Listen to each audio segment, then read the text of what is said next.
Well, for more on this, I'm now joined by Michael Danby, a former federal MP and a student of history, and might I say also a freedom lover. Michael, in your experience in observing what's happening in China today, how close are we to some of these terrible tyrannical regimes that we've seen in the past? Well, this is reminding me of the 1930s in the former Soviet Union.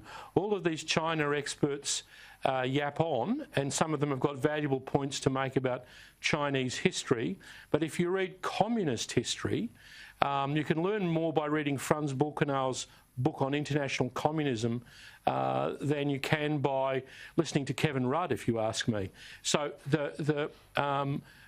Xi Jinping is following the model of the late Stalin period, where the minorities in Tibet and Xinjiang, Democrats in Hong Kong, and the prospect of another part of what they regard as their territory, Taiwan, are all suppressed. And the difference is that China isn't trying to influence people ideologically. It's repulsive to be associated with a regime that's dragging people off to concentration camps, even though the drone footage of that must have been obtained by some very brave Chinese bureaucrat. It's repulsive to be associated with the mass sterilisation of Uyghur women, as the Beijing's embassy in Washington was boasting. So they're not doing it for ideology. They're trying to suborn and subvert us. That's why I think here in Australia, with our Foreign Interference and Foreign Relations Act, we've acted more strongly than other countries. If you read, this is prior to the Biden administration being elected, the extensive plan that China has had in the United States to, in inverted commas, woo American elites, it's very comprehensive, Cory, and it's the article that Paul Kelly was writing a couple of days ago. They're trying to achieve their ends by, quote, all means short of war.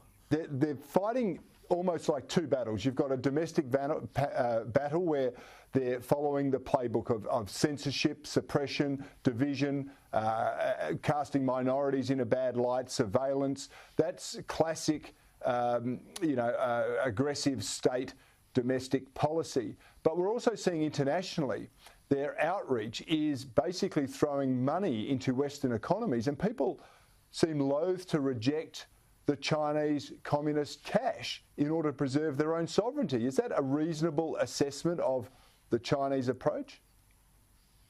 It is, and I'm very proud of the fact that one by one, if we examine these issues, Australia's actually had a front foot role. Even going back to the Gillard government, we opposed Huawei taking over the NBN or the 5G. Now that set an example all around the world. Then the Belt and Road Initiative hasn't been supported by the federal government. It has here in Victoria, but Labor supported the government in passing the Foreign Relations Act, which can be used to invalidate things like the BRI here in Victoria, or some of the ridiculous arrangements that various universities irresponsibly have undertaken with Chinese universities and academics, where they allow dual-use technology to be developed here, and then, as Alex Josky and Aspie have demonstrated in paper after paper after paper, taken off to China and developed into military use technology. Now, that's scandalous. The Australian taxpayers shouldn't have to pay for that, and the more they learn about it, you can see from the Lowy poll, Cory, over the last few years, the public are smart. The public are very doubtful about Xi Jinping. They're increasingly nervous about he and China's aggressive policies around the world. We don't dislike Chinese people. I mean, I had such fun over there at the Taiwanese elections. Chinese people can do democracy. We've seen that in Hong Kong. It's our sympathy for the people in Hong Kong and Taiwan and Tibet and Xinjiang can't be read as racism. I mean, that's just rubbish. This is about opposing It's about opposing an ideology that is aggressive, it is dangerous, and has a history of failure and butchery. And that's not limited to the Chinese. This is flat-out communism. There's no reason for us to be panicked about this, to be illogical. We have a powerful group of countries in this part of the world, Japan, India, Australia, the United States, who have very strong militaries, very strong national governments, very strong democratic regimes. We're not scared of the Chinese. All of our iron ore is being sold to them. Our coal and barley and lobsters and red wine are being picked up by other people. We just have to remain calm. Of course, reasonable investment by Beijing and Australia should continue to be judged on a case-by-case basis. But it's Xi and the regime that's changed in China.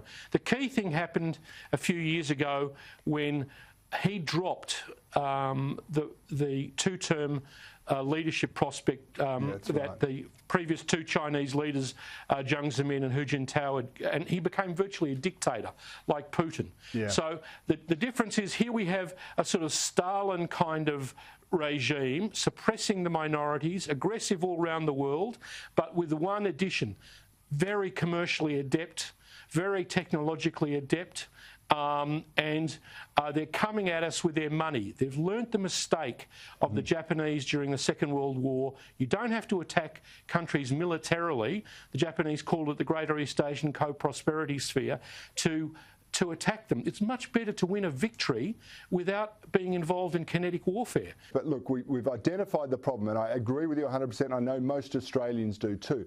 What should we be doing about it specifically? Not everything short of war, I understand that generalisation, but what can we do to strike back at the Chinese in a way that says, don't mess with us, you get your house in order?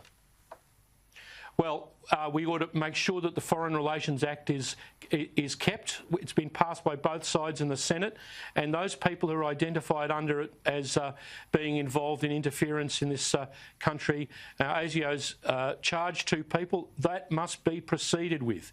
The Foreign Investment Review Board should continue to invalidate certain strategic Chinese investments that have a strategic or political aim, and we should be very active with our South Pacific neighbours in seeing that they don't take up Belt and Road Initiative that will drive them into debt and make them vassals of the Chinese state.